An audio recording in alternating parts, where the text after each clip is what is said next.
Hello, and welcome to the first ever episode of Welcome to Fairmont, a production of WKET, written and voiced by Colleen Fries and Alana Orion. We're so excited to be sharing our ideas with you, and we can't wait for you all to hear. The hallways are silent. The bells aren't ringing. It's the weekend.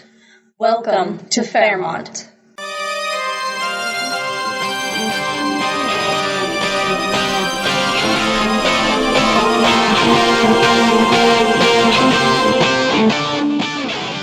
Well, kids, the school year started, and boy, aren't we excited. The birds are chirping and the sun is shining. It's a beautiful day to spend locked inside a concrete building with 2,500 other kids. Tonight is the night of the annual Ghost football game between Centerville and Fairmont, and it is sure to be a doozy. Tickets are $7 at lunch or $10 at the gate. Friendly reminder that only ghosts are allowed to attend, and if we can finally win, all the spirits may pass on to the afterlife. Any student that attends the event may be transported to the afterlife with them or prevent them all from moving on. You have been warned. Now for a PSA. We all know that drinking soda, diet or not, is bad for us. But what you may not know is that in the vending machines in the athletic lobby lives a demon. Reports of students going missing after leaving their lunch to go buy their sugary drinks flooded in last year, and it seems they have not been able to rid us of our killer friend from another realm. The demon, named Craig, has been reportedly living in the vending machine for almost a year now, and teachers and staff are urging students not to purchase drinks from the machines in the athletic lobby before or after school. As a safety measure, the school has posted a guard outside the doors to the gym during lunch, assuring us that it is for your protection. You know, how did he get the name Craig? Did we name him that? Did you just make that up, or did he tell us his name? I find it all very odd. No, wait, I'm getting a report from our freshman intern that it was put up to a vote last year what to name him. And as the name D's Nuts won, the administration went on a baby naming website and chose Craig as it was the first result to pop up. Anyway, this has been a PSA. Back to our report on tonight's football game. It seems that some corporeal students are protesting not being allowed to attend the event, saying it is discriminatory to not allow them to attend. They have begun calling it zoophobia, from the ancient Greek word for life, and calling the ghosts zoists. Many students who are protesting argue that they were allowed to attend in previous years and that they should be able to attend. The ghost football team's head coach, Coach Reynolds, rebutted by saying that in years past they stood no chance of defeating their crosstown rivals. But this year, they could actually win, as they are under new management and would really like to pass on after being stuck here for 19 years. The game is due to start at 7, and the gates open at 5. We'll see how this all turns out when we have more information. In the meantime, cute animals. Oh, look at the cute little puppy playing with its toy. That little ball of fur is adorable. According to his owner, he's only 7 weeks old. How cute! This fella is named Jeremiah and is the runt of the litter, standing only as tall as my shoulders. His brothers and sisters all have a good foot on me, at least. If you decide to pet him, you'll be able to feel his spines just starting to come in.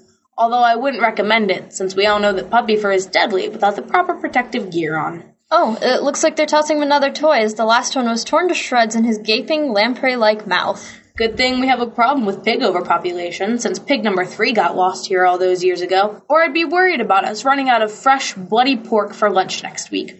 Those pigs make great squeaky toys, as their terrifying pain squeals mimic those cheap toy sounds perfectly. That is efficiently disgusting. You know, I was a vegetarian back when I was alive.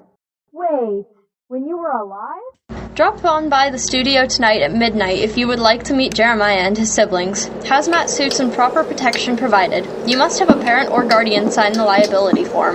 By the way, while you're out, do you think you can do some reporting on the football game? That's right, run away, little freshie. What was that you said about being alive? Oh, nothing. Nothing at all. Okay. Anyway, we're getting reports from some of the studio staff that the water fountains throughout the school seem to be acting up. In East Unit, there's currently one water fountain that the school is trying to take care of, but it could be a few weeks until the local poltergeist examiners can get here and take care of the problem. Until then, don't be surprised if you see green ooze coming from the faucet. Drinking the water may result in radiation poisoning, ghoulification, zombification, death, or worse, a nightmare that you're failing all your classes, that once you wake up from, you won't be able to convince yourself wasn't real. You know what, if he's texting me about a pizza party for the studio again, I swear... Oh, wait, it seems our freshman has reached the football stadium and has some news for us. He's telling us that the students are pressed up against the gates, trying to force entry to the stadium. Oh, it seems that the gates are giving way. Wait, I'm getting a phone call from him. Just a sec. Listeners, the students have gotten onto the field just as Fairmont kicked off. There's a strange light emitting from the ball. Now it's enveloping the players, and the field, and the students. Oh my god, the buzzing sound is killing my ears! It's almost to me! I'm running from it now, but I can't get away! Oh my god! Oh my god! It's got! I'm sure he's fine. Let's move on to our next segment. You're sure? Okay, he didn't... He's fine. Now, let's talk about bullying. Needless to say, bullying is not a nice thing to do to your fellow students. We are all here for the same reason, and differences between us, such as being dead, alien, or perpetually 17, are not excuses to make people feel bad about who they are. In fact, those differences are what make our school interesting and unique. Can you imagine if we were all the same? I mean, how boring would that be? Imagine it now, sitting in a class with 30 other students wearing the same face you have, with the exact same thoughts you have running through your head. Oh, well, why did you put that thought into everyone's heads? I guess it gets the point across, though. But seriously, hurting the feelings of your classmates is how people get into arguments and sadly sometimes end up injured or dead, permanently. Don't do that to the families and friends of your classmates. Their lives are probably already full of terrible things to deal with, without mourning the loss of someone they love. It seems that we have one final update on tonight's football game. Our freshman intern has returned to the studio. He seems rather shaken, and he's unable to blink. But other than that, and the blood seeping from his eyes, he seems to be mostly okay. Apparently, all of the students and staff, both human and not, were returned to the parking lot of Rausch after a few moments. It seems that the Netherworld rejected the humans as they were, for the moment, still alive, and shot the ghosts back out with them. Never to fear, though. The stadium will be perfectly fine for next week's game, as long as you don't mind too much the smell of burnt human flesh and hair. With that in mind, we're going to conclude our show for today. Alrighty then. Do good. Don't forget to be awesome. And remember, happy nightmares. Welcome to Fairmont is a WKAT production written and performed by Colleen Fries and Alana Orion, with a guest appearance by Micah Koverman as the station's freshman intern.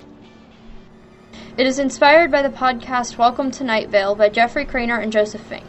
Want your voice to be heard on the radio? Don't want to join radio, even though it's quite fun and you totally should? Come to the media room after school on Tuesdays to audition for the part of a freshman on the show.